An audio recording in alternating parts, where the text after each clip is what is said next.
मोहब्बत मुस्तफा का मतलब ये नहीं है कि किसी जगह अपने आप को बम बांध करके ब्लास्ट कर ले। ये सुन्नियों का शिवा नहीं, ये आशिक रसूल का शिवा नहीं है। आशिक रसूल खुले मैदान में बात करता है, खुले मैदान में बात करता है। ये तमाम चीजें जो हरकतें हिंदुस्तान की सरजमीन पर हो या दुनिया की किसी सरजमीन पर, आतंकवाद जिसको कहा जाए, दहशतगर्द जिसको कहा जाए, टेररिज्म जिसको कहा जाए, इश्क़े मुस्तफा से उसका राई के दाने के बराबर भी ताल्लुक नहीं होता। उन जालिमों को खुदा का ये दस्तूर नहीं मालूम। मुरादाबाद शहर में इन्होंने किफायत अली काफी को फांसी पर चढ़ाया था, और वही जमाना है 100 किलोमीटर दूर बरेली में अल्लाह ताला इमाम अहमद रजा को पैदा कर रहा है कि परवाना शमा के गिर्द घूमने के लिए ही पैदा हुआ है, और हम परवाने मोहम्मद हैं। एक के मर जाने के बाद हमारा खामोश होना मिजाज है ही नहीं। हम आए यहाँ है मोहम्मद अरबी पर मरने के लिए। मैं मिसाल इसलिए अर्ज कर रहा हूँ, सारे मिलकर के इन चिरागों को बंद करने की कोशिश करते रहेंगे तब भी यह मुमकिन नहीं। मेरा रब कुरान में फरमाता है, ये अपने मुंह के फूकों से अल्लाह के चिराग को बुझाना चाहते हैं, और अल्लाह सुबह क़यामत तक अपने चिराग को रोशन रखेगा। ये तमाम मसलहत पसंदी को मैंने दूसरे मुल्कों में देखा है। सऊदी अरब के कई ऐसे इलाके जिन्होंने अपने बच्चों को मॉडर्नाइज करने के लिए ऑस्ट्रेलिया में, अमेरिका में बचपन से पढ़ाया, और वो बच्चे जहां से इस्लाम फैला है वापस आए हैं तो पूछते हैं हु इज द मोहम्मद। बाहर आने के बाद कैद से पहली मर्तबा बंगाल आपके सामने आया। लेकिन आपको एक बात बता रहा हूं, अभी मैंने कहा अंग्रेजों के मुतालिक हमारी जुबान से निकल जाता है कुत्ते का लफ्ज, और सबको पता है। इसी बात पर मुझे 8 महीने अंदर रख दिया। मैं कहता हूं मेरे अजीजों, अलल ऐलान कहता हूं, दुनिया को सबको कहता हूं, अगर तुम्हें कहना है मुझे एक बार नहीं 1000 बार कुत्ता कहो, दरबारे रिसालत का, मोहम्मद अरबी का, हमें जरा बराबर भी फर्क नहीं पड़ेगा, बल्कि हम तो उसको दुनिया का सबसे बड़ा लक़ब समझेंगे। हुजूर ने सबको बैत करके फिर कहा, सलमा बिन अकवा आ जाओ तुम भी बैत कर लो। मैंने अर्ज किया, या रसूल अल्लाह मैं ऑलरेडी कर चुका हूं, पहले से किया। हुजूर ने फरमाया फिर से अपना हाथ दो। मैंने दोबारा हाथ दिया। हुजूर पाक सल्लल्लाहु अलैहि वसल्लम पर बैत किया, हाथ पर बैत किया। फिर थोड़ी देर के बाद मेरे आका ने फरमाया, सलमा बिन अकवा बैत कर लो। हजरत सलमा बिन अकवा कहते हैं, या रसूल अल्लाह 2 बार मैंने बैत कर लिया। हुजूर ने फरमाया बार बार अपना हाथ मेरे हाथ में दे तो सकते हो। सलमा बिन अकवा कहते हैं, मैंने तीसरी बार अपना यह हाथ दिया हुजूर पाक के दरबार में, उनके दस्ते पाक में। नबी पाक सल्लल्लाहु ताला अलैहि वसल्लम ने दुआ फरमाई। उसके बाद सलमा बिन अकवा कहते हैं, 3 बार इस हाथ को मैंने मुस्तफा के हाथ में दिया। उसके बाद कसम खुदा की किसी बड़े ऊंचे पहाड़ से भी मुझे कभी डर नहीं लगता। हैरत की बात है, जब इनसे पूछा जाए दुनिया का सबसे हसीन चेहरा कौन सा था, तो सब एक जुबान होकर कहते हैं आमिना के लाल का चेहरा सबसे हसीन था। फिर मैं पूछता हूँ, उस आमिना के लाल के चेहरे पर जब दाढ़ी थी तो तुझे ऐब क्यों लगती है? 75 साल की उम्र हो गई थी। 1 लाख नौजवानों को, खूबसूरतों को एक तरफ बिठाओ और एक तरफ बरेली के उस शहजादे को बिठाओ, और देखो दुनिया किसकी तरफ देखती है। क्यों? ये चेहरे पर गाजा और ये चेहरे पर कशिश, ये पाउडर और लाली की नहीं, ये मुस्तफा करीम की गुलामी की है। नौजवानों से कहता हूं, देखना हो तो खालिद बिन वलीद को देखो, औरतें देखना हो तो मेरे मुस्तफा की बेटी को देखो। सब औरतें कहती हैं अल्लाह हमें कनीज़ाने फातिमा में शामिल करे। दुआ तो करती हैं और फख्र भी करती हैं, कनीज़े फातिमा नाम भी रखती हैं। लेकिन सोचा कभी दुनिया की सबसे इज्जत वाली खातून, सबसे इज्जत वाली खातून, जिसका मकाम क़यामत के दिन भी क्या होगा पता है? फरिश्तों को आपको मैं बता रहा हूं, हदीस में मौजूद है, फरिश्ता महशर के मैदान में ऐलान करेगा, गद्दू अबसारकुम फ़इन्न फातिमा बिन्त मोहम्मद तमुर्रु इलल जन्ना। ऐ महशर वाले लोग, सब अपनी आंखें नीची कर लो, मोहम्मद अरबी की बेटी जन्नत की तरफ जा रही। लोग तो ये समझ लेंगे दुनिया का कानून है, इनकी इज्जतों का तरीका है, इल्म आपके लिए कर लेना चाहिए ना। वो सहाबी थे और उन्होंने ये 2 चीजों को टुकराया। तो किसी ने कहा वो तो तुम्हारे रसूल मदीने में बैठे, तुम तो सैकड़ों मील दूर यहाँ हो। उस सहाबी ने गरज कर कहा था, मुसलमान सिर्फ मदीने में मुसलमान नहीं होता, दुनिया के हर चप्पे में रहे अपने मुस्तफा का वफादार होता है। कि सारी जगहों पर बोलते तो घूम रहे, हमारे पास ये है, हमारे पास अमामा है, हमारे पास कपड़ा है, लेकिन पूछा गया है कहाँ? पता चला किसी गटर में रखा, किसी कीचड़ में है, किसी मट्टी में है।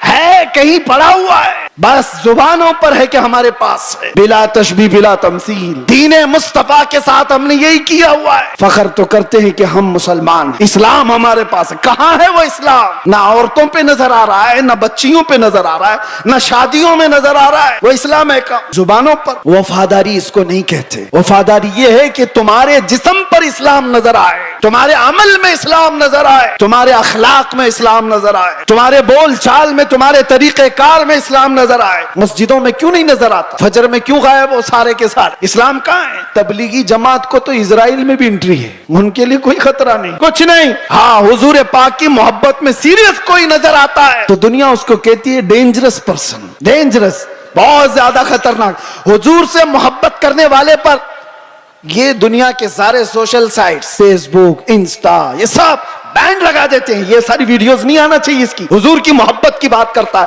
और सीरियस करता है। पता ये चला मेरे अजीजों, असल ईमान यही। जिंदगी ये नहीं किसी की किसी के लिए, जिंदगी है नबी की नबी के लिए। ना समझ मरते हैं जिंदगी के लिए, जीना मरना है सब कुछ नबी के लिए। या रसूल अल्लाह, दहन में जुबान तुम्हारे लिए, बदन में है जान तुम्हारे लिए। हम आए यहाँ और उठे भी वहां, लब्बैक या रसूल अल्लाह। मेंबर नूर पर जलवाबार, उलमाए ज़वील एहतराम,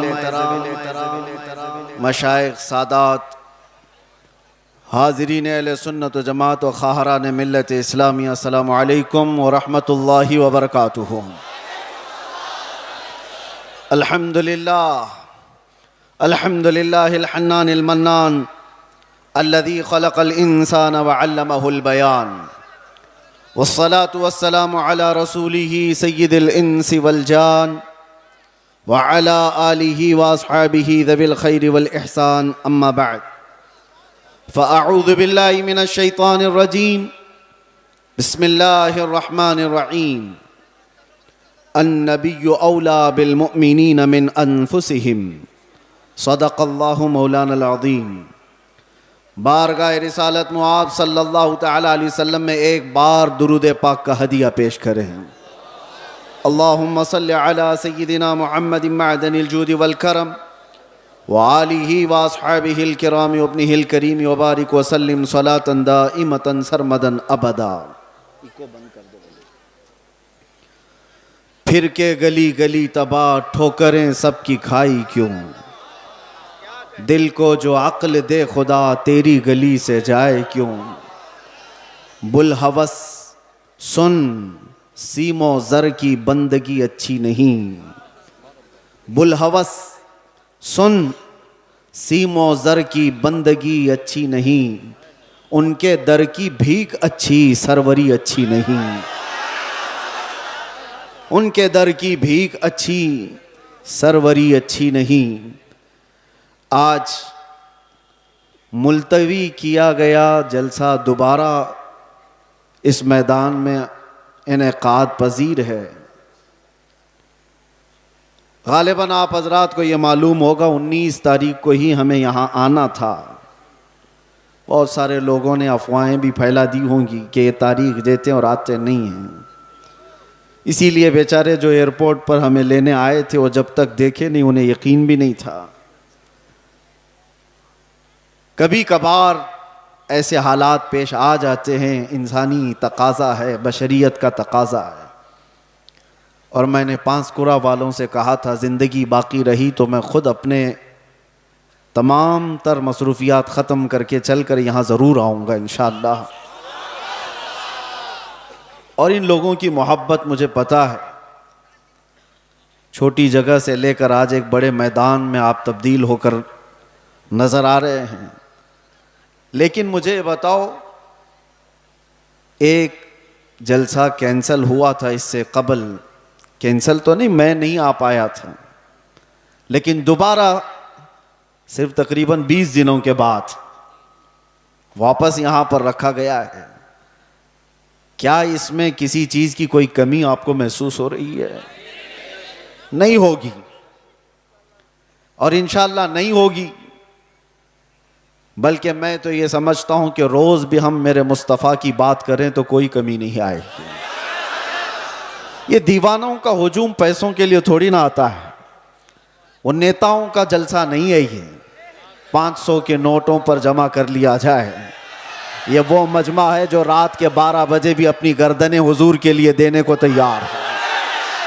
ये नबी पाक सल्लल्लाहु अलैहि वसल्लम के आशिकों का हुजूम है, जिसके लिए हर वक्त बराबर का होता है, हर वक्त बराबर का होता है।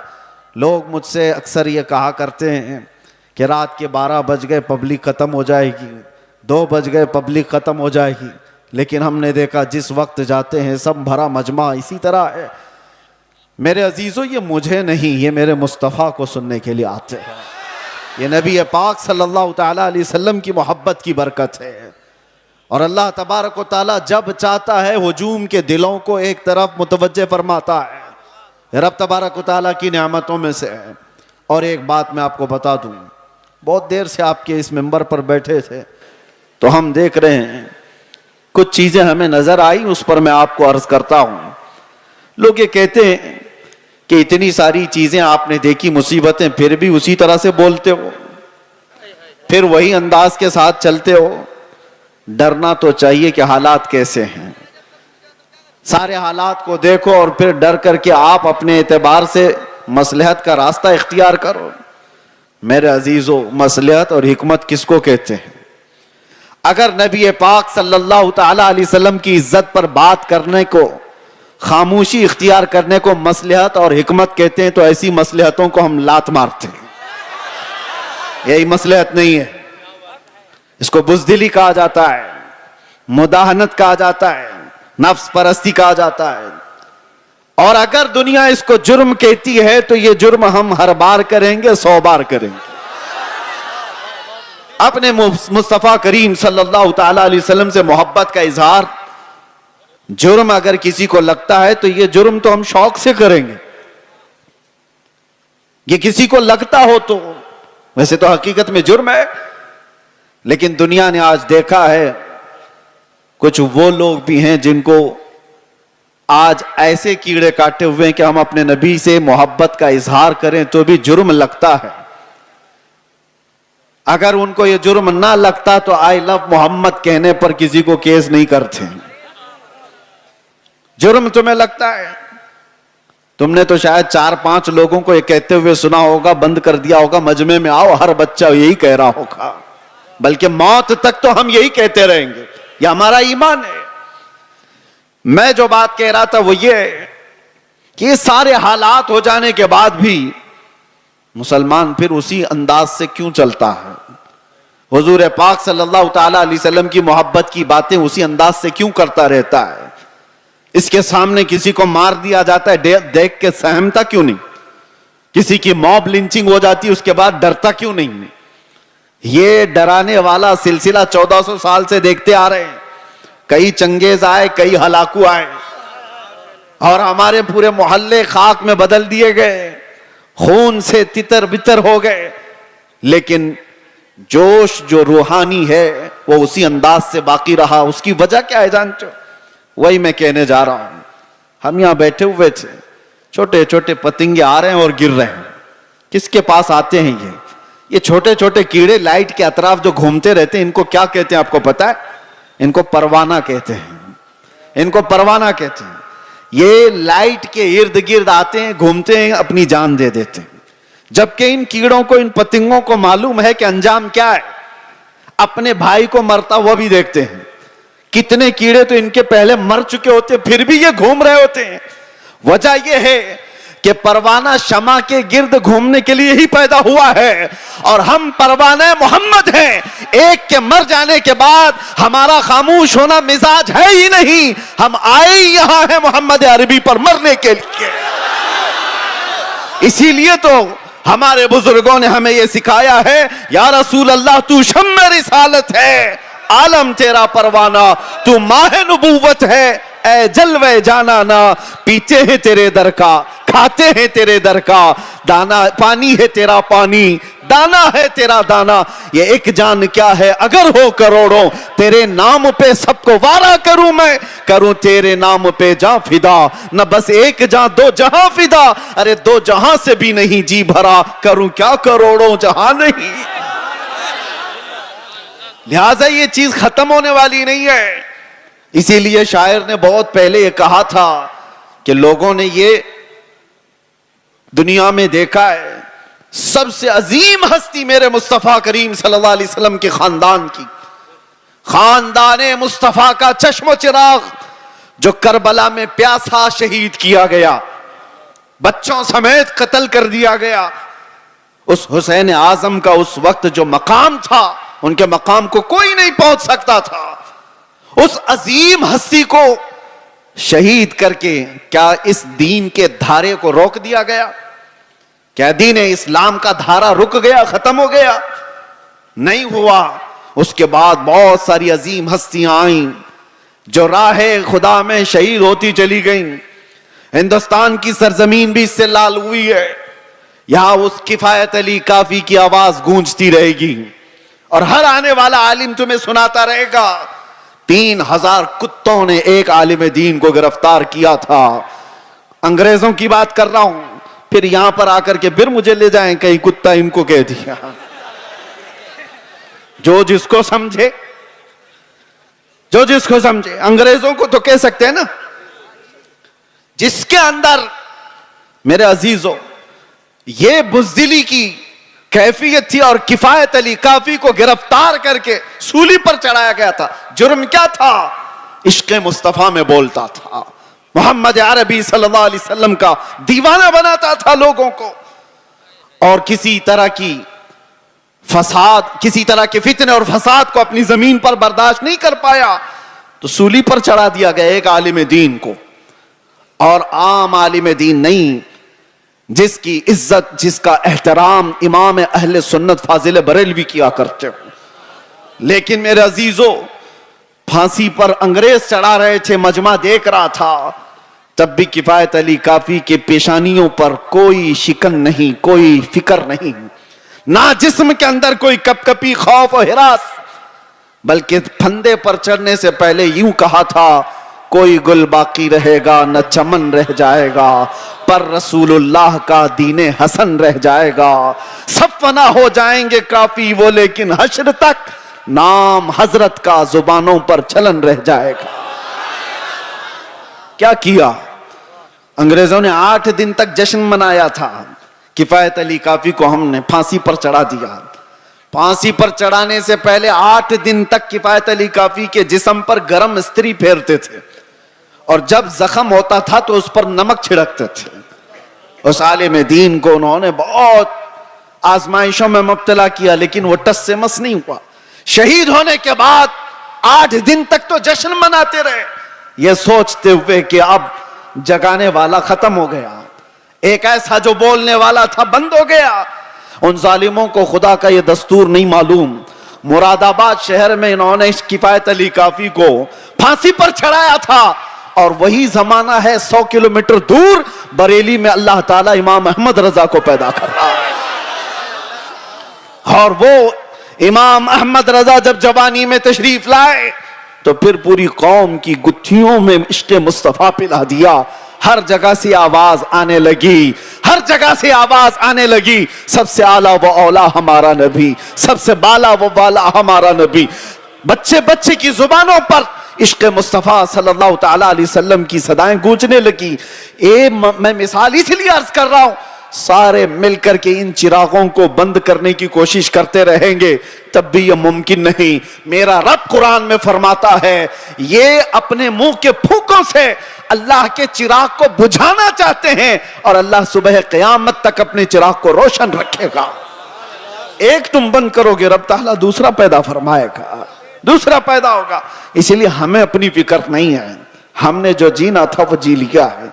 मगर ऐ मुसलमानों, आपसे मैं ये गुजारिश करूंगा, इस जमाने में तुम्हारे लिए सबसे बड़ी दौलत जिसका हर डाकू इंतजार में है लूटने के लिए, हर चोर तुम्हारे पीछे है छीनने के लिए, वो दौलत तुम्हारी टोपी, तुम्हारी दाढ़ी, तुम्हारे कुर्ते, तुम्हारे जुब्बे, तुम्हारे घर गाड़ी बंगले नहीं है।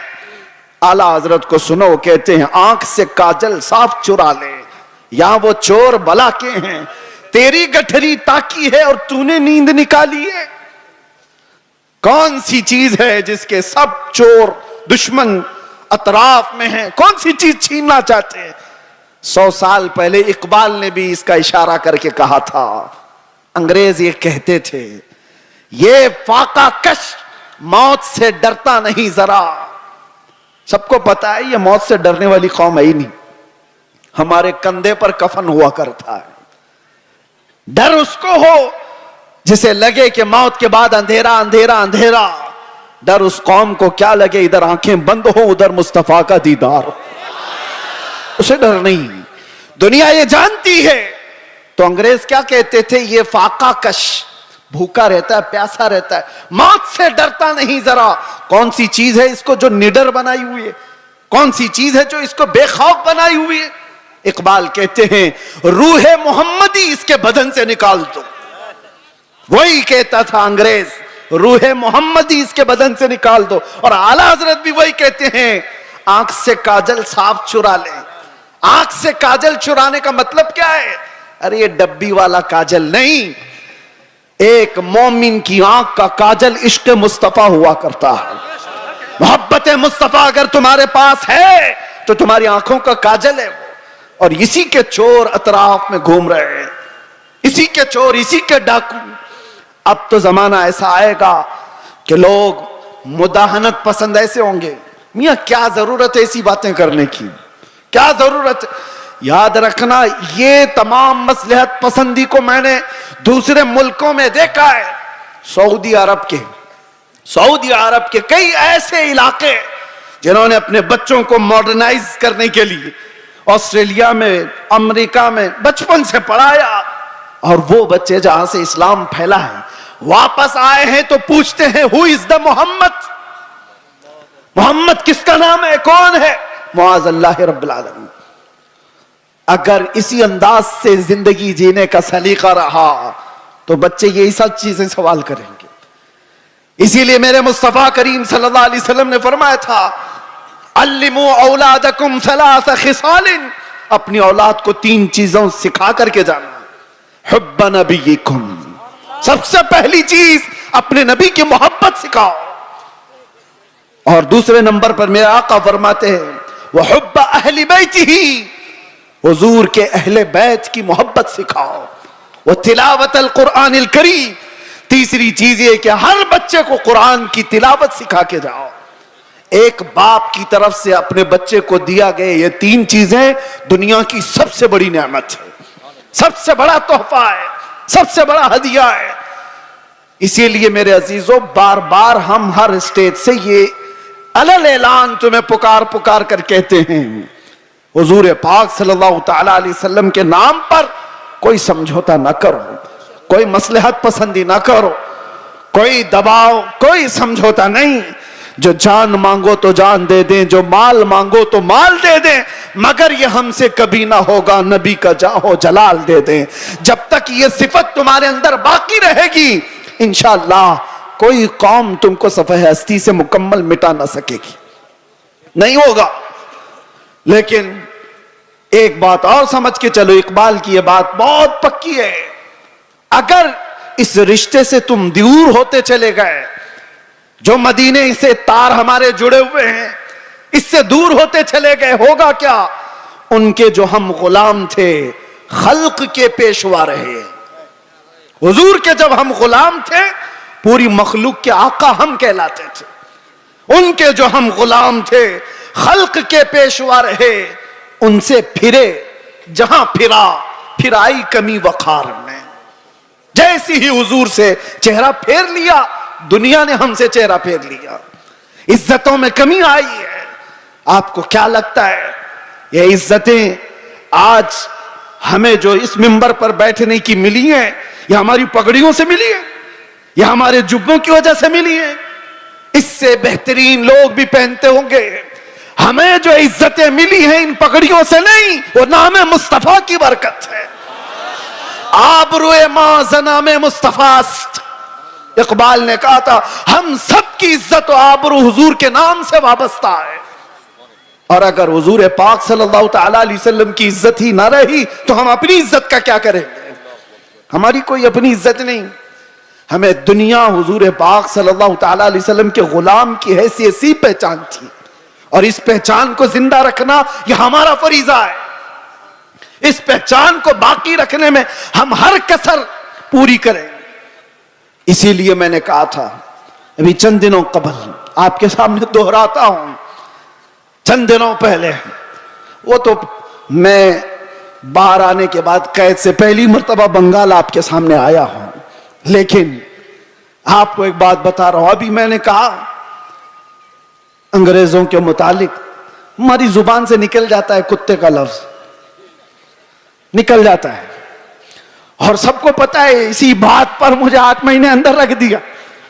मैं कहता हूं, मेरे अजीजों, अलल ऐलान कहता हूं, दुनिया को, सबको कहता हूं, अगर तुम्हें कहना है मुझे एक बार नहीं 1000 बार कुत्ता कहो, दरबारे रिसालत का, मोहम्मद अरबी का, हमें जरा बराबर भी फर्क नहीं पड़ेगा, बल्कि हम तो उसको दुनिया का सबसे बड़ा लक़ब समझेंगे, सबसे बड़ी इज्जत है। सगे तैबा सब मुझे कह कह के पुकारे बेदम, यही रखियो मेरी पहचान मदीने वाले, यही रखियो मेरी पहचान मदीने वाले। मैं तुमसे पूछता हूं, अगर तुम्हें बारगाह मुस्तफा का कुत्ता कहा जाए तो किसी को शर्म आएगी? किसी को ऐब लगेगा? वजह यह है कि हम इन निस्बतों पे फख्र करते हैं। मैं उनसे कहता हूं, तुम्हें अगर इस बात पर शर्म आती है तो ऐसी निस्बतों को छोड़ो। जिनको यह लगता है, ऐब लगता है, वो इन निस्बतों को छोड़े। आए जहां पर बंदा हुजूर के दरबार में अपने आप को कुत्ता भी कहता है तो उसे फख्र महसूस होता है, लेकिन इसका मतलब ये नहीं। हमने बारगाह मुस्तफा में अपनी निस्बतें खाकिस्तर होने के अंदाज से पेश तो की, मगर मेरे मुस्तफा की गैरत देखो। रसूल पाक सल्लल्लाहु अलैहि वसल्लम ने हमें मजमे में कुत्ते की हैसियत से नहीं पेश किया, जिस मजमे में गए शेर की हैसियत से पेश फरमाया। ये सिर्फ हमारे लिए नहीं है, जो भी बारगाह मुस्तफा की निस्बत पर फख्र करता है, दुनिया उसे हल्के में नहीं लेगी, फिर अल्लाह तबारक व तआला उसकी इज्जतें बढ़ा देता है। आला हजरत ने जिंदगी भर बारगाह मुस्तफा में अपनी निस्बतों पर फख्र किया है, और गौसियत मआब के दरबार पर निस्बत जोड़ते हुए क्या कहा था बरेली के ताजदार ने? गौसे पाक के दरबार में क्या कहा था पता? हम तो कह देते हैं गौस पाक का मुरीद हूं, गौस पाक के सिलसिले का मुरीद हूं। मुरीद होना, खादिम होना, ये अपनी जगह पर, वक्त का मुजद्दिद जिसको अल्लाह तबारक तआला ने 55 से ज्यादा उलूम व फनून पर महारत दी है, 1000 से ज्यादा किताबें लिखा हो, तकवा और तहारत का इमाम, लेकिन गौसे पाक के दरबार में जब बात करनी हो तो यूं कहता है, ऐ गौसियत मआब, तुझसे दर, दर से सग, और सग से है मुझको निस्बत। सग किसको कहते हैं? सग कुत्ते को कहते हैं। आला हजरत कहते हैं, या गौस तुझसे दर, दर से सग, और सग से है मुझको निस्बत। मेरी गर्दन में भी है दूर का डोरा तेरा, और इस निशानी के जो सग हैं नहीं मारे जाते। सग का मतलब कुत्ता फारसी में। आला हज़रत कहते हैं इस निशानी के जो कुत्ते हैं मारे नहीं जाते। हश्र तक मेरे गले में रहे पट्टा तेरा, जिसके पास भी ये निस्बत मौजूद है वो मारे नहीं जाते, पकड़े नहीं जाते। म्यूनिसिपैलिटी बेल्ट वाले कुत्ते को नहीं उठाती है, हाँ इंजेक्शन उसको मारा जाता है जो आवारा है, दूसरों को काट खाने दौड़ता है। लेकिन जिस कुत्ते के गले में पट्टा होता है उसे छोड़ दिया जाता है। वो निशानी है कि इसका कोई मालिक है, ये किसी का पाला हुआ है। इसीलिए आवारा मत रहो, उन निस्बतों पर फख्र करो कि दुनिया देखकर ही कहे ये मदीने वाला। इसे ना छेड़ो, ये दरबारे रिसालत में बिका हुआ है, इसे ना छेड़ो। कई ऐसे मामलात थे मेरे अजीजों, सहाबा इकराम रिदवानुल्लाह ताला अलैहिम अजमाइन, बहुत छोटी तादाद में। एक मैं वाकया बताता हूं हदीस पाक में। हजरत सलमा बिन अकवा रदियल्लाहु ताला अन्हु हुजूर के एक ऐसे सहाबी हैं, आला हजरत ने उनका पूरा तफसील से वाकया लिखा है। सलमा बिन अकवा एक सहाबी ऐसे हैं जिनको राजिलु रसूलिल्लाह कहा जाता था, यानी ये हमेशा हुजूर की फौज में पैदल चलने वाले सहाबी। कभी सवारी नहीं करते थे, पैदल। इत्तेफाक ऐसा हुआ, कार्रा का रहने वाला एक अब्दुर्रहमान नाम का शख्स, वो मदीने पर हमला आवर हुआ, 400 लोगों को लेकर आया। 400 लोगों को रात के वक्त में मदीने के बागीचों पर हमला किया और खजूरें जमा किया। 400 लोगों की तादाद बड़ी होती है। मदीने में लोग सो रहे हैं उस वक्त। इत्तेफाक ऐसा कि ये कार्रा के रहने वाले इन मुनाफिकों और काफिरों की फौज लूट मार करके लौट रही थी, तो सलमा बिन अकवा ने देख लिया। होना क्या चाहिए, गांव का एक आदमी जाग रहा है तो लोगों को जगाए कि इतनी बड़ी फौज मदीने के बागीचों से खजूरें लेकर जा रही है, लोगों को जगाए।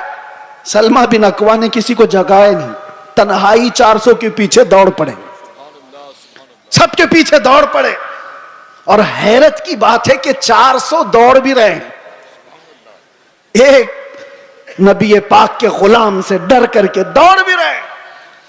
दौड़ते दौड़ते इतनी दूर चले गए कि मदीने से भी निकल गए। वो खजूरें उठाए भाग रहे और सलमा बिन अकवा उनके पीछे पड़े हुए। एक सहाबी की हैबत कितनी थी कि 400 दौड़े जा रहे हैं। सुनने में आपको हैरत होती है कि नहीं?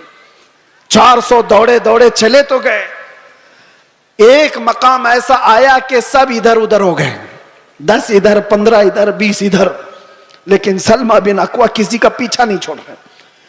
जो थक करके गिरता था उसकी गर्दन पे पांव रखते थे, और इसी तरह पता नहीं कितने गिरा दिए और दौड़ाते रहे। अब्दुर्रहमान कारी ये पहाड़ पे चढ़ने लगा और पीछे मुड़ करके कहा, क्या शख्स तुझे क्या चाहिए, क्यों इतना दौड़ा रहा है? कहा, जब तक तुम्हारे पास मदीने की एक खजूर भी बाकी रहेगी नहीं छोड़ूंगा, एक खजूर भी बाकी रहेगी नहीं छोड़ूंगा।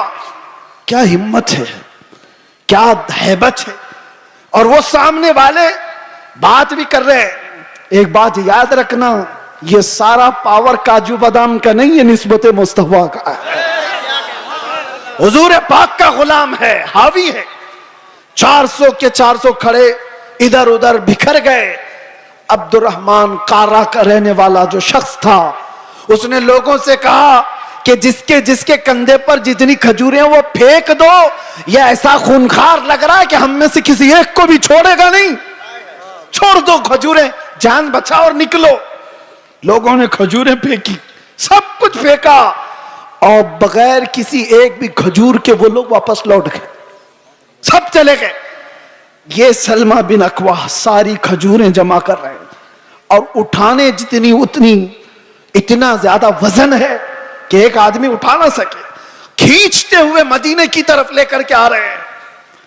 रास्ते में एक और सहाबी हजरत अबू कुतादा मिल गए।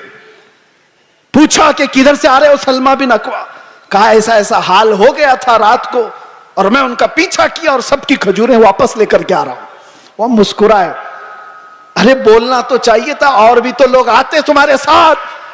तो सलमा बिन अकवा ने कहा, मुस्तफा की मोहब्बत पर भरोसा है, अकेला ही काफी था, मुझे वक्त नहीं मिला किसी को उठाने का, मैं खुद ही दौड़ पड़ा। लेकिन सलमा बिन अकवा ने पूछा, अबू कुतादा तुम कैसे आ गए? कहा, मुझे मेरे घोड़े ने हिनहिना करके बताया, यह बहुत हिनहिना रहा था और इस रास्ते की तरफ मुंह दिखा रहा था, तो मैं अपना घोड़ा लिया और दौड़ पड़ा, देखा तो तुम रास्ते पर आ गए। अब सुनो, आला हजरत फरमाते हैं, कौन सी चीज थी सलमा बिन अकवा की जो ये हैबत उनके अंदर पैदा की हुई थी, ये ताकत व कुव्वत और ये रौब पैदा की हुई थी? सुनो,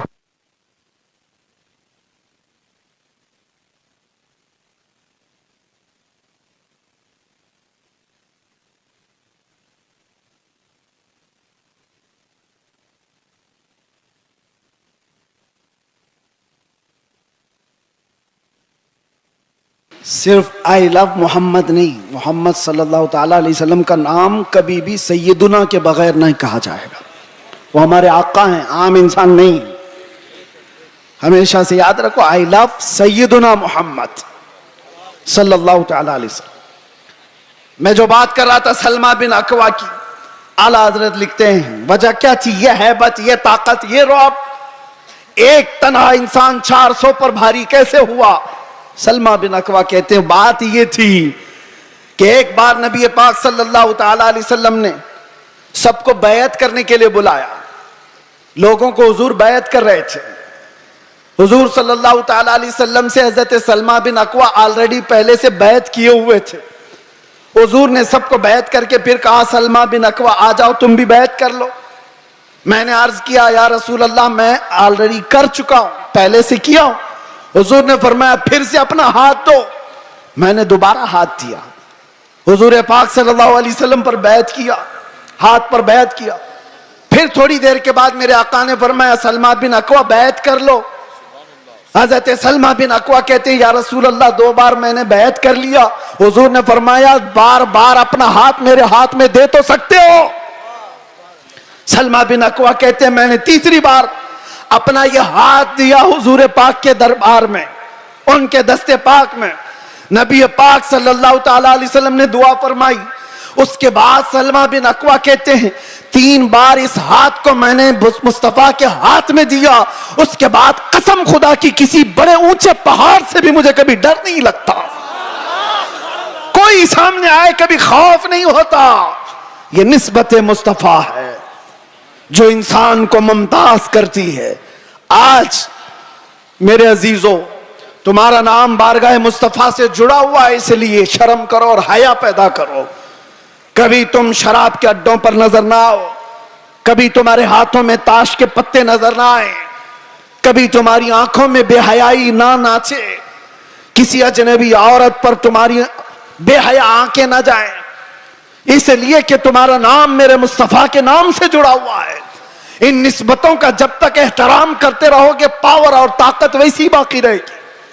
एनर्जी को दुनियावी खुराफात में जाया ना करो। अल्लाह ने आज भी तुम्हारा रौब बाकी रखा है, आज भी है।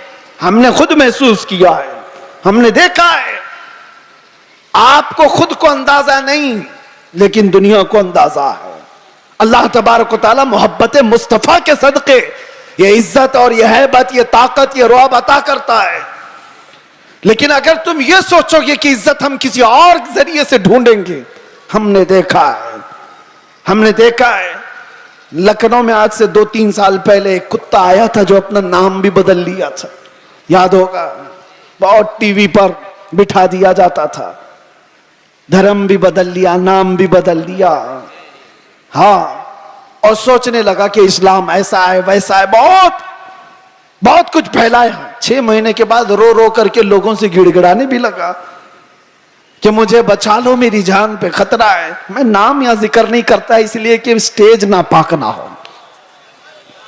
लेकिन एक बात याद रखो, हुजूर पाक सल्लल्लाहु ताला अलैहि वसल्लम के इस दीन पाक से गद्दारी करके जो दूसरी जगह इज्जत ढूंढता है, कुरान क्या कहता है?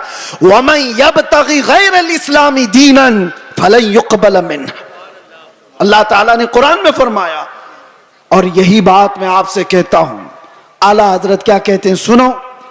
आला हजरत फरमाते हैं बारगाह मुस्तफा सल्लल्लाहु ताला अलैहि वसल्लम से जो गद्दारी किया, जो उनके दर से यार फिरते हैं, दर बदर यूं ही खार फिरते हैं, दर बदर यूं ही खार फिरते हैं। इज्जत ढूंढो आमीना के लाल के पास, इज्जत ढूंढो गुंबद खजरा के मकीन के पास। हमने दुनिया में देखा है जो नबी पाक की गुलामी को अपनाए हैं, 70 साल के भी होते हैं तो उनकी खूबसूरती में फर्क नहीं आता। 80 साल के भी हो जाएं तो उनको बूढ़ा कोई नहीं कहता। आज भी मौजूद है हमारे मशाइख, लेकिन इज्जतों में कोई कमी नहीं। और जिन्होंने पूरी हिंदुस्तान में फितना और फसाद मचा करके सियासत किया था, 90 साल के ऊपर भी हो गए, अभी मरने को तैयार नहीं। ऐसे बहुत सारे लीडर बैठे हुए हैं जिनको कोई पूछता भी नहीं, अखबार के किसी कोने में उनका नाम भी नहीं। बहुत सारे ऐसे 40-40 साल लोगों की नौकरियां करते रहे। मैं जॉब की बात नहीं कर रहा हूं, सियासत में इसकी उसकी चाटते रह गए तलवे और कुछ नहीं हासिल कर पाए। लेकिन मेरे मुस्तफा की गुलामी जिसने अपने गले में डाल दिया था, फिर देखो आप हुजूर ताजुश शरिया के आखिरी अदवार को हमने देखा है। जाहिरी जिंदगी के आखिरी दौर को भी देखा है। मेरे अजीजों, 75 साल की उम्र हो गई थी। 1 लाख नौजवानों को, खूबसूरतों को एक तरफ बिठाओ और एक तरफ बरेली के उस शहजादे को बिठाओ और देखो दुनिया किसकी तरफ देखती है। क्यों? ये चेहरे पर गाजा और ये चेहरे पर कशिश, ये पाउडर और लाली की नहीं, ये मुस्तफा करीम की गुलामी की है। मुस्तफा करीम सल्लल्लाहु तआला अलैहि वसल्लम के मोहब्बत का जो जमाल है वो कभी कम नहीं होता।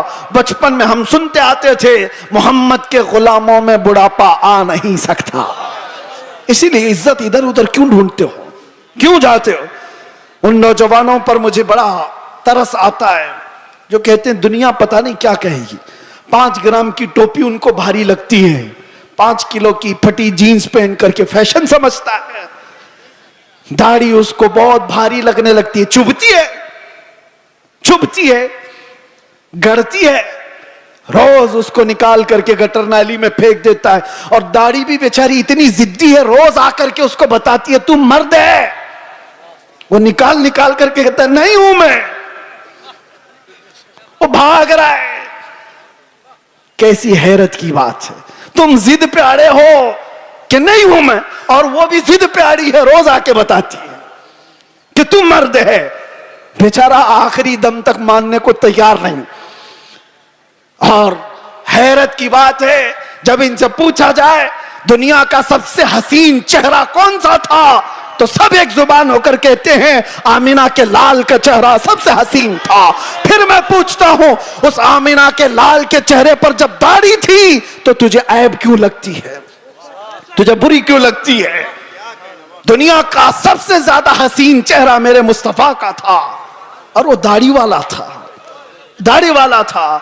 और एक बात उन औरतों से भी कहता हूं जो औरतें खुले बाल में समझती हैं कि ये फैशन है, आधे नंगेपन को समझती हैं फैशन है। यानी दुनिया ने इनको ये बताया है कि नंगे रहने को फैशन कहते हैं, आधे कपड़े पहनने को फैशन कहते हैं।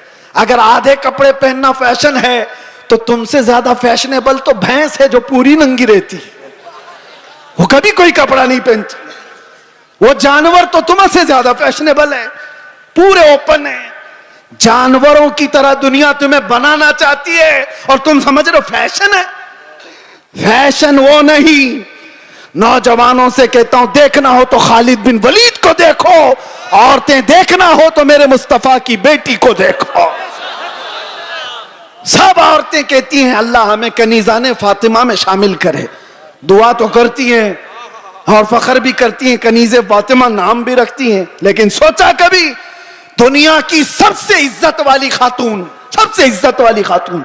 जिसका मकाम क़यामत के दिन भी क्या होगा पता है? फरिश्तों को, आपको मैं बता रहा हूं, हदीस में मौजूद है, फरिश्ता महशर के मैदान में ऐलान करेगा, गद्दू अबसारकुम फ़इन्न फातिमा बिन्त मुहम्मद तमुर्रु इलल जन्ना।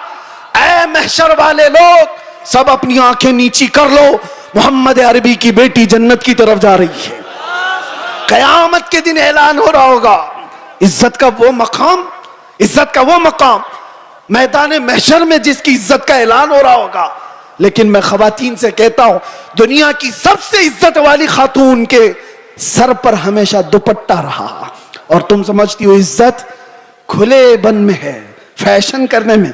फैशन वो है ही नहीं, हम उसको फैशन नहीं समझते। वो जानवरों वाली जिंदगी है जो औरतों को नंगा करके हवस के पुजारियों के सामने लाकर खड़ा किया जाता है।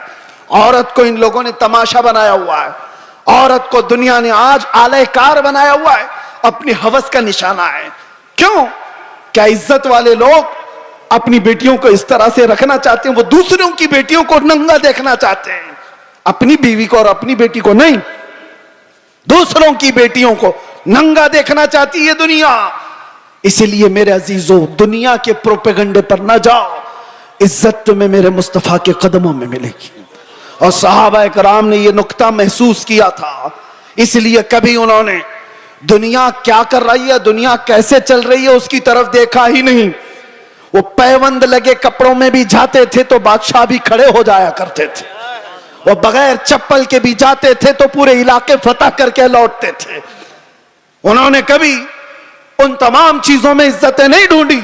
एक साहबी हज़रत नौमान एक मुल्क में सफीर बन करके गए थे मेरे मुस्तफा के। सफीर समझते हो ना, एम्बेसडर, कासिद।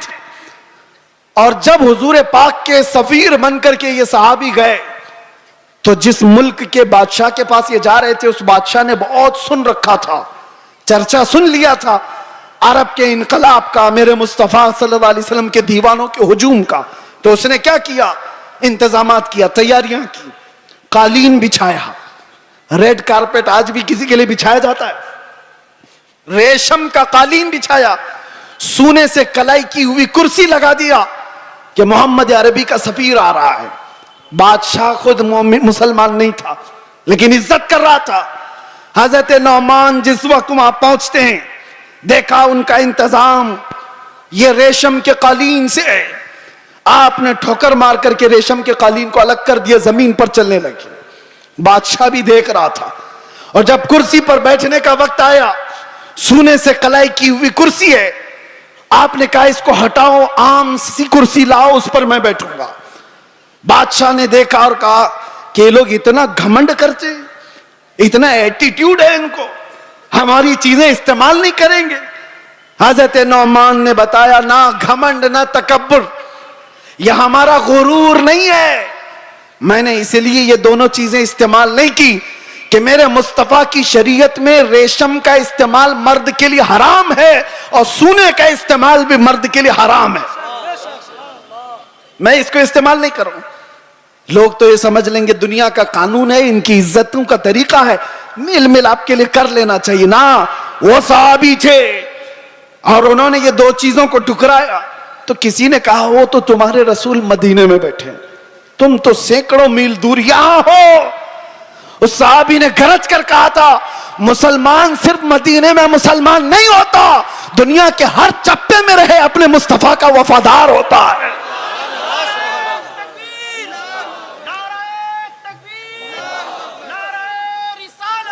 अपने नबी का वफादार होता है। उन सहाबा ने इज्जतें अपने नबी की निस्बत में ढूंढी थी। आज लोग ये समझते हैं कि दुनिया की चकाचौंध में रंग जाने में इज्जत मिल जाएगी, कुछ नहीं मिलने वाला है। जिंदगियां गुजर जाएंगी, लोगों की ठोकरों पर ही जीते रह जाओगे, लोग उछालते रह जाएंगे। हाँ, नबी पाक सल्लल्लाहु ताला अलैहि वसल्लम से वफादारी और उनकी मोहब्बत में जो इज्जत है, मैं कहता हूं चंद तकलीफें तो आ सकती हैं लेकिन कल्ब का जो सुकून है वो दुनिया की झोलियों में कभी नहीं मिलेगा। अल्हम्दुलिल्लाह हमने ये चीज महसूस भी किया है। दुनिया जिस तरह भी तकलीफ देने की बात करती हो, लेकिन मुस्तफा करीम की याद हमें सुकून बख्श देती है, उनकी यादें हमें दिल की तमानीनत अता कर देती हैं।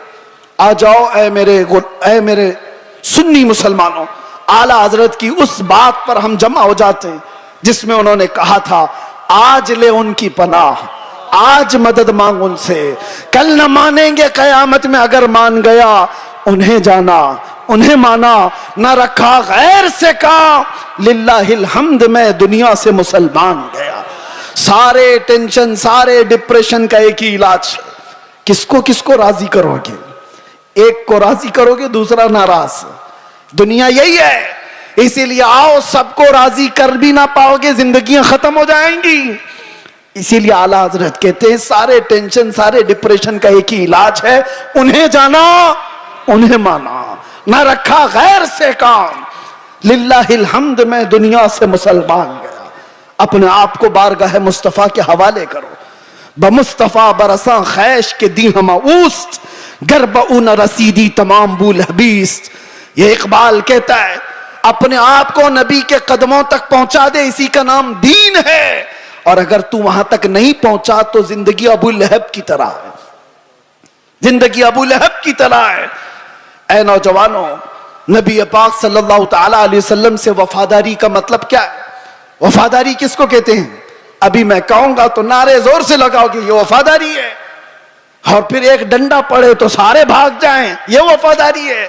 वफादारी ये नहीं, वफादारी तूफानों में भी खड़े रहे, आंधियों में भी खड़े रहे और शरीयत मुस्तफा को आंच आने ना दे, शरीयत मुस्तफा पर अपने अमल के जरिए से उसको मजबूती अता करे। यह वफादारी है।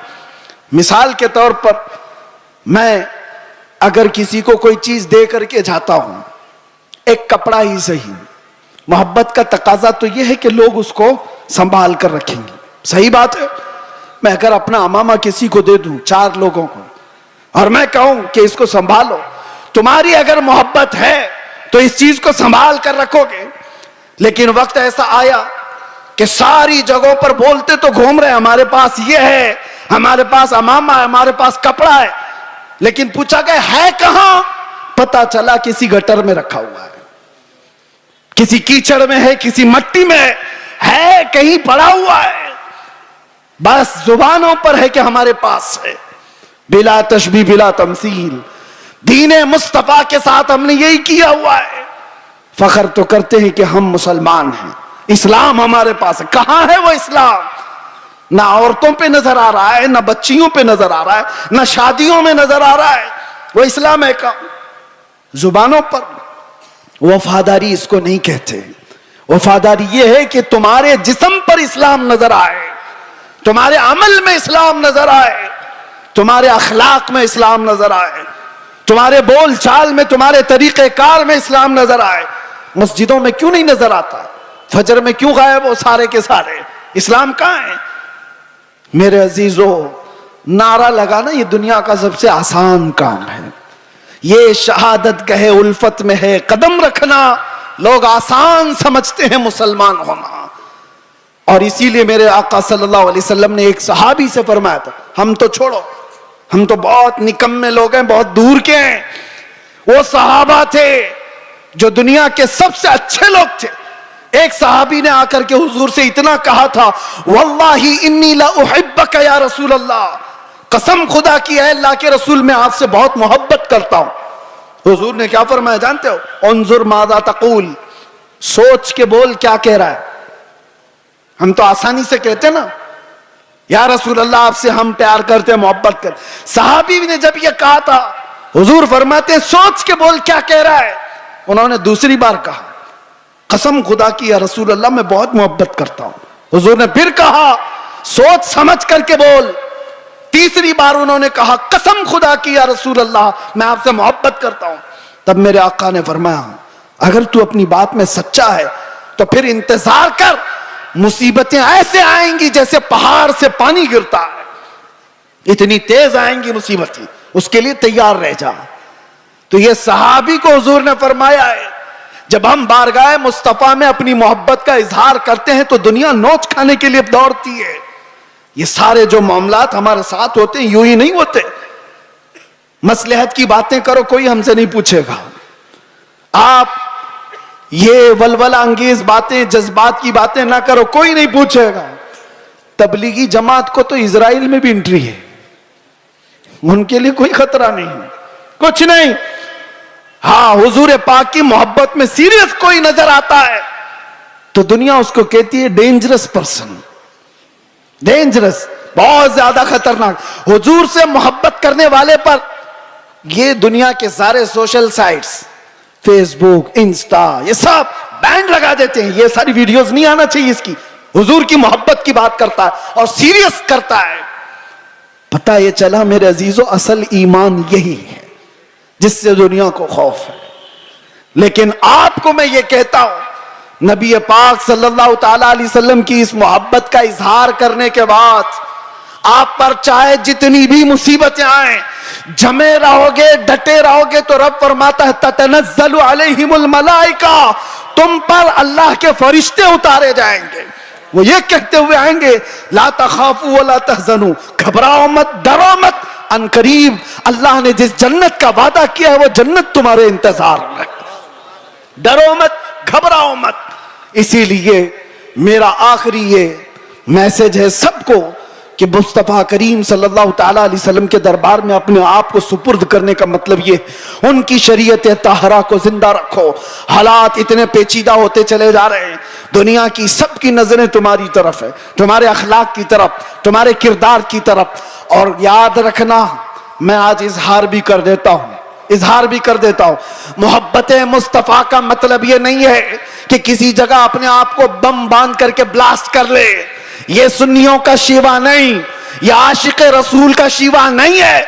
आशिक रसूल खुले मैदान में बात करता है, ये तमाम चीजें जो हरकतें हिंदुस्तान की सरजमीन पर हो या दुनिया की किसी सरजमीन पर, आतंकवाद जिसको कहा जाए, दहशतगर्द जिसको कहा जाए, टेररिज्म जिसको कहा जाए, इश्क मुस्तफा से उसका राई के दाने के बराबर भी ताल्लुक नहीं होता। हम ऐसे लोगों को नहीं जानते, ऐसे लोगों को नहीं मानते। और नौजवानों, ऐसा कभी कोई बहकाए तो कान खड़े कर लेना तवज्जो से, क्या अपने आप को हिलाकत में डालना कुरान कभी इसकी इजाजत नहीं देता। और नाहक किसी ऐसे आम आदमी की जान लेना, यह तो बहुत दूर की बात है। इस्लाम तुम्हें बिल्ली को भी अगर बांध करके रखा और खाना पानी नहीं दिया, मर गई तो जहन्नम में चला जाएगा। यह हदीस पाक में मौजूद है। तुम्हारी इबादतें सब मुंह पर मार दी जाएंगी, जानवर पर भी जुल्म जायज नहीं। ये तमाम जो चीजें आज पैदा की जा रही हैं इस्लाम के चेहरे को मस्ख करने के लिए, कितने हालात खराब हुए। मुझे पता है 9/11 के बाद पूरी दुनिया के हालात बदल गए। क्यों? इस्लाम को इस तरह से पेश किया गया, मुसलमानों के चेहरे को इस तरह से पेश किया। चंद मुसलमानों ने अगर ये किया है तो सारे मुसलमानों को चाहिए कि ऐसे लोगों से अपना कोई रिश्ता ना रखे। खुल करके कहो, सूफिया की ये जमात है या औलिया कामिलीन से मोहब्बत करने वाली और इश्क मुस्तफा की गुन गाने वाली जमात है। नौजवान सोशल मीडिया पर अगर कहीं किसी का लिंक भी हो तौबा कर लो, निकल जाओ ऐसी चीजों से। अरे तुम शेर हो, मुस्तफा करीम के वफादार हो, तुम्हें ऐसी हरकतों की जरूरत कतई नहीं पेश आएगी। अल्लाह तबारक व तआला इस दीन का हामी व नासिर व मददगार है। ये दीन सुबह क़यामत तक जिंदा रहेगा। और मैं मजम्मत भी करता हूं ऐसे किसी भी नौजवान की मुलव्विस होने से, किसी भी नौजवान के। और मैं आसपास सारे लोगों को तंबीह करता हूं सोशल मीडिया के जरिए से, कुछ ऐसी जमातें जो नौजवानों को भड़का करके, नौजवानों को दीन के नाम पर और भी बहुत सारे ऐसे जज्बाती नाम पर उनको उभारती हैं, कई जगह पर उनको ले जाती हैं। ये सारी जमातें पड़ोस मुल्क से अपना काम कर रही हैं और हिंदुस्तान में क्या पूरी दुनिया में अपने नसें फैलाई हुई हैं। इसलिए यह तंबीहन जरूरी है हर नौजवान को। सोशल मीडिया का भी इस्तेमाल करो तो बहुत सोच समझ करके, किसी के हत्थे मत चढ़ जाना, किसी ऐसे के हत्थे मत चढ़ जाना जो तुम्हारे जज्बात का इस्तेमाल करके तुमसे ऐसे काम करवा दे जो पूरी उम्मत मुस्लिमा के लिए खतरा बन जाए, पूरे इस्लाम के लिए खतरा बन जाए। आज हर मुसलमान के लिए, ये सारे टोपीदारी वालों के लिए कितना खतरा है, कितनी मुश्किलात है। आपको पता है न्यूयॉर्क में आज से 25 साल पहले जब ऐसे हमले हुए थे तो कई साल तक वहां रहने वाले मुसलमानों को कितनी तकलीफें उठानी पड़ी थी, कितनी तकलीफें। और कई मर्तबा ऐसा भी हुआ कि एक चीज है एक्सट्रीमिज्म, ये जो शिद्दत पसंदी है वो दूसरी शिद्दत पसंदी को जन्म देती है। एक तरफ से शिद्दत हो तो दूसरी तरफ की भी शिद्दत को वो जन्म देती है। हालात ऐसे थे कि लोग उस वक्त सिखों को भी मार रहे थे तो उन्होंने भी पगड़ियां निकाल ली, दाढ़ियां निकाल ली। मुसलमानों के साथ भी ये मामला था। चंद लोगों की वजह से पूरी उम्मत मुस्लिमा खतरे में है। क्यों ऐसा कोई नौजवान करे? न खुद का भला, न दीन का भला, न देश का भला, किसी का भला नहीं सिवाय नुकसान के।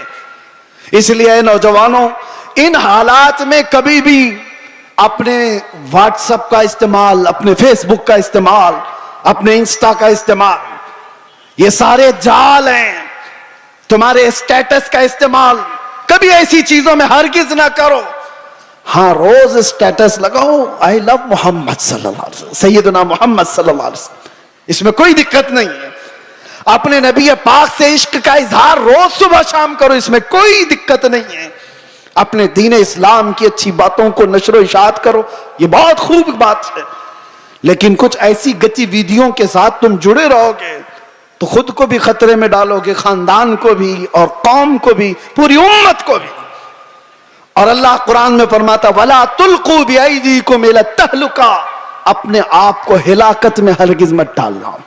और जो हिलाकत में खुद अपने आप को डालता है वो सुसाइड करने का जुर्म यह है कि वो डायरेक्ट जहन्नम में जाएगा, डायरेक्ट जहन्नमी है खुदकुशी करने वाला। तौबा करें इन तमाम चीजों से और अपने आप को बर्बाद होने से बचाएं। अल्लाह तबारक व तआला इस उम्मत मुस्लिमा पर रहमो करम फरमाए, हमारे हालात को रब तबारक व तआला अमन व अमान अता फरमाए, हमारे इस मुल्क को अमन व अमान अता फरमाए, जालिमों के जुल्म से अल्लाह हिफाजत फरमाए, बुरी नजर से अल्लाह हमारी हिफाजत फरमाए। आखिर में फिर मैं ये कहूंगा, ना इधर उधर की बातें करें, चलो आमिना के लाल की बातें करें। हुजूर पाक सल्लल्लाहु अलैहि वसल्लम की बातों से जो इज्जतों में इजाफा है वो किसी और में नहीं। सैयदना उमर इब्न खत्ताब फरमाते हैं, लोग मुझे खत्ताब का बेटा उमर कहते थे, लेकिन जब मुस्तफा करीम की निस्बत आ गई तो लोग अब खत्ताब का बेटा उमर नहीं अमीरुल मोमिनीन कहकर पुकारते हैं और खलीफतुर रसूलुल्लाह कहकर पुकारते हैं। ये इज्जतें हैं मेरे अजीजों। खालिद बिन वलीद 125 जंगों में गए, किसी जंग में शिकस्त नहीं हुई। पूछा गया तो कहते हैं हर जंग में अल्लाह फतह इसलिए अता करता है कि मेरी टोपी में हमेशा हुजूर के 3 मुँह मुबारका हुआ करते हैं। उस निस्बत पर वो फख्र किया करते थे। आज आओ हम भी उन्हीं निस्बतों पर फख्र करें। दुनिया की निस्बतें हमें न यहां सुरखरू करेंगी न वहां पर। बारगाह मुस्तफा से जो वाबस्ता हुआ उसका हाल यह है, जब तक बिके न थे तो कोई पूछता न था। या रसूल अल्लाह तुमने खरीद कर हमें अनमोल कर दिया। लब्बैक या रसूल अल्लाह, लब्बैक या रसूल अल्लाह, लब्बैक या रसूल अल्लाह। जिंदगी ये नहीं किसी की किसी के लिए, जिंदगी है नबी की नबी के लिए। ना समझ मरते हैं जिंदगी के लिए, जीना मरना है सब कुछ नबी के लिए। या रसूल अल्लाह दहन में जुबान तुम्हारे लिए, बदन में है जान तुम्हारे लिए। हम आए यहां और उठे भी वहां। लब्बैक या रसूल अल्लाह।